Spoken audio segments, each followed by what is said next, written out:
唔識嘅，唔識嘅。但係我覺得其實而家因為嗰啲社交媒體好發達啊，即係成日都會見到大家，或者新聞都見到大家會，即係好似。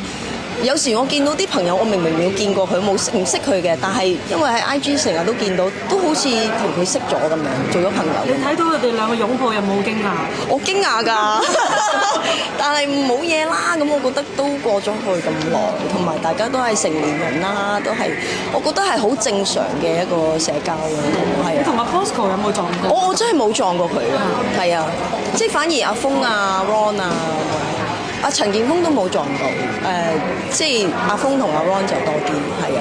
咁啊，老公攬完佢之後，有冇同你講咩啊？佢冇同我講喎，係跟住我自己碌到，睇到。咦咩事啊？咁我就話俾佢知，哇咁大件事你都唔話俾我知嘅，跟住佢話，我都唔記得咗啦。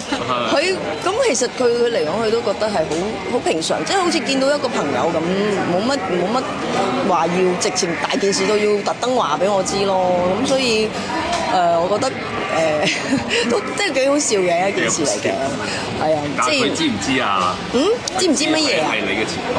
梗係知啦，點會唔知啊？我以為佢唔知㗎。知，梗係知啦。全香港都知喎，佢冇可能唔知喎。知。網絡咁發達。係。知。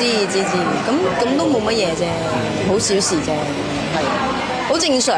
即係屌見到都會打招呼，唔會話會見你唔到啊，咁唔會。即係唔會見到 Bosco。冇嘢。你見到佢冇嘢？冇嘢，咁點解要有嘢咧？即係大家都話我都結咗婚生咗仔喎，唔係即係咯，我祝福佢啦，係咪？即係最緊要大家都開開心心，身體健康，尤其是佢媽咪都係啦。會唔會有機會同佢合作下？如果係合作啊！哇！觀眾未必想睇喎，係嘛？好難講啊，或者好怪喎，好似咁。唔知喎，會唔會有啲咩角色可以？佢唔會唔俾，點會唔俾啫？咁大家都係專業演員嚟㗎嘛，咁係咯，睇下咩角色咩係啦，咩角色咯，係啊，殺佢啦呢個。你話㗎，你講咋？你話要殺佢，我冇，唔需要。寫殺佢有冇講啊？冇講啊喂！記得點讚和追蹤哦。